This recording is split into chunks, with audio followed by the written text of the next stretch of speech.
ఉందండి. Thank you. And trailer so నాకు వెంటనే మా అమ్మ నాన్న వాళ్ళు ఫేస్ చేసిన స్ట్రగుల్స్, నన్ను పెంచడానికి వాళ్ళు చేసిన సాక్రిఫైసెస్, ప్రతి ఇంట్లో ఇలాంటి కథలు ఉంటాయి కదా. అండ్ మన అందరికీ టైం ఉండదు మా అమ్మ నాన్నకి వెళ్ళి చెప్పడానికి thank you for this life అంటూ. కొన్నిసార్లు ఒక సినిమా చూస్తుంటే అది అందరికీ ఈక్వల్గా కమ్యూనికేట్ అయిపోతుంది. అది నాకు ఇందులో నన్ను ఎక్సైట్ చేసిన point. Second, as an actor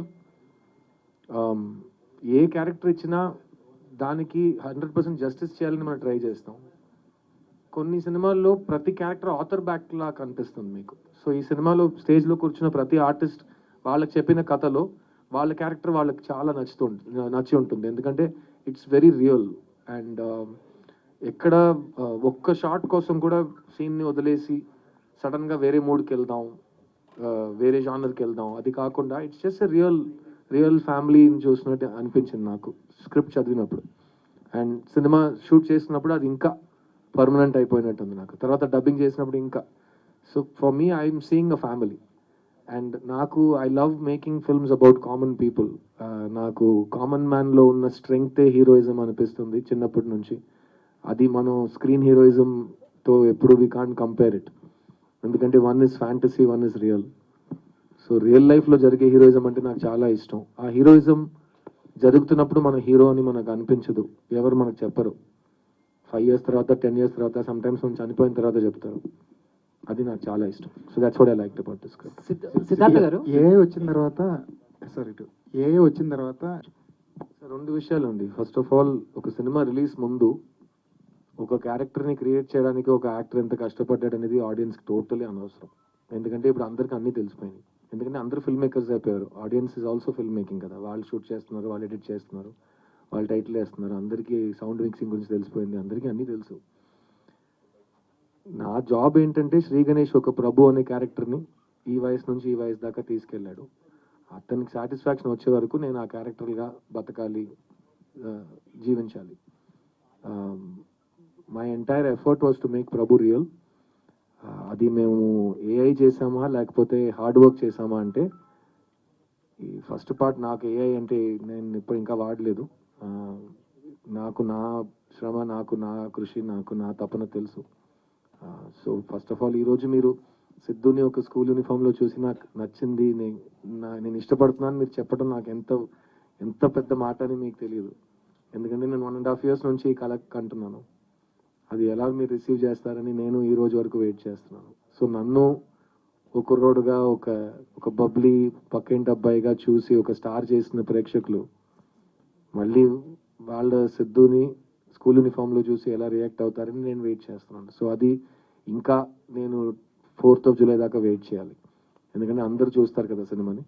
and వాళ్ళ తర్వాత నేను బాగా చేశాను, ఎలా చేసావురా సిద్ధు అని అప్పుడు అడిగితే మీరు డీటెయిల్గా వచ్చి మీకు చెప్తాను.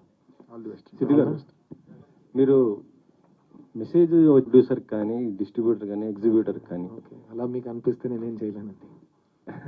యాక్చువల్లీ ఎందుకంటే ఇది ఒక మిడిల్ క్లాస్, అంటే ఎవరికైనా ఇల్లు అనేది ఒక కళ, కానీ దానికి కష్టం అది మనం రియల్ లైఫ్లో బాగా దీని గురించి అనుకుంటున్నాను. అది ఎలాంటి కష్టం మీకు ఎలా తెలుసు?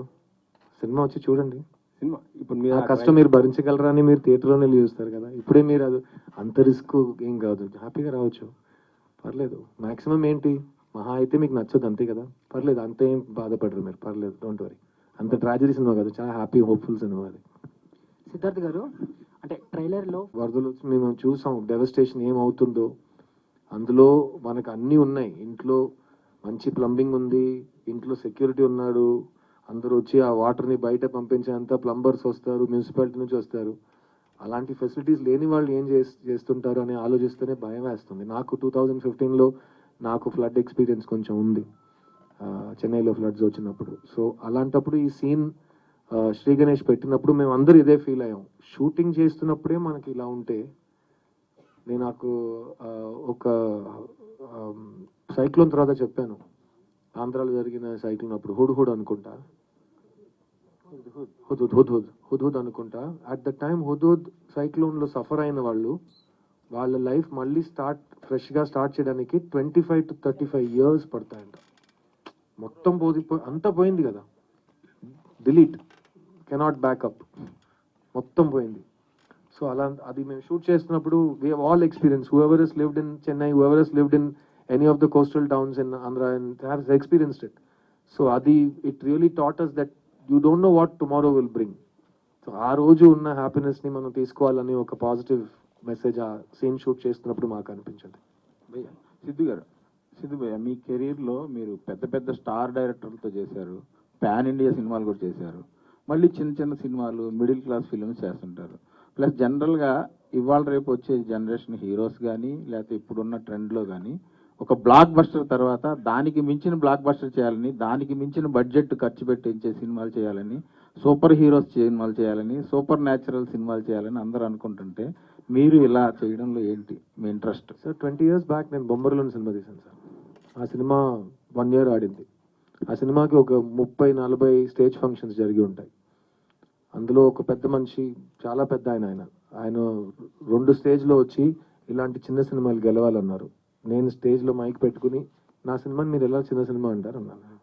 చిన్న సినిమా అంటే ఏంటి? మిడిల్ క్లాస్ అంటే చిన్న క్లాసా? లేదు కదా. ఓ విషయానికి లోతు ఉంటే అది లోతు, చిన్న లోతు పెద్ద లోతు ఏముంది? సో నాకు బడ్జెట్ అది సార్, నేను యాక్టర్ని, మీరు మీడియాని, ఇద్దరికి బడ్జెట్కి సంబంధమే లేదు. కథలో ఉన్న వాల్యూ చూసి యాక్టర్ పనిచేస్తాడు, యాక్టర్లో ఉన్న వాల్యూ చూసి మీడియా మాట్లాడుతుంది. సో దా టాపిక్ గురించి మాట్లాడే అర్హత నాకు ఆర్టిస్ట్గా లేదు. మీకు సాటిస్ఫాక్షన్ ఇవ్వచ్చు సార్ నేను 20 years నుంచి సాటిస్ఫాక్షన్ కోసమే పనిచేస్తున్నాను. ఇంకా చచ్చే వరకు నా సాటిస్ఫాక్షన్ గురించి నేను పనిచేస్తాను. ఎందుకంటే నేను కళాకారుడిని. నేను ఎవరి డబ్బుల కోసం, ఎవరి ఫేమ్ కోసం నేను ఇక్కడ రాలేదు. నేను నా కళ కోసం, నా డ్రీమ్స్ కోసం ఇక్కడికి వచ్చాను. జపనీస్ ఫిలాసఫీ, నేను ఎందుకు ఈ ప్రపంచంలో ఈ పనిలో ఉన్నానంటే, ఫస్ట్ నాకు ఈ పని బాగా వచ్చు. సెకండ్, ఈ పని చేస్తుంటే నేను హ్యాపీగా ఫీల్ అవుతాను. థర్డ్, ఈ పని చేస్తున్నప్పుడు నాకు బాగా డబ్బులు ఇస్తారు. ఈ 3కి ఎస్ ఆన్సర్ ఉంటే ఎవడు వచ్చి నన్ను చిన్నది ఇది అది అడిగితే నేను ఇంకా ఏమీ సమాధానం చెప్పలేను కూడా. ఎందుకంటే మీరు కన్విన్స్ అవ్వరు కాబట్టి. చైత్ర నెక్స్ట్ టైం ఎవరైనా ఒక సినిమాని చిన్న సినిమా అంటే ఇలాంటి సమాధానం చెప్పే నాకు ఇదే ఆపర్చునిటీ ఉంది, ఇంకేం లేదు. శ్రీ గణేష్, సిద్ధ first got in touch with me, he sent me one scene. And I think in the film also it is my favorite scene, and it's going to be everybody's favorite scene. Because that one scene said so much about his writing, the emotions the whole film will carry, the emotions that my character and Prabhu's character has. So that one scene convinced me, and I got excited. When I read that scene, I didn't know the whole story. I said, I'm going to do this film, no matter what. So I kept like after that they were like, oh,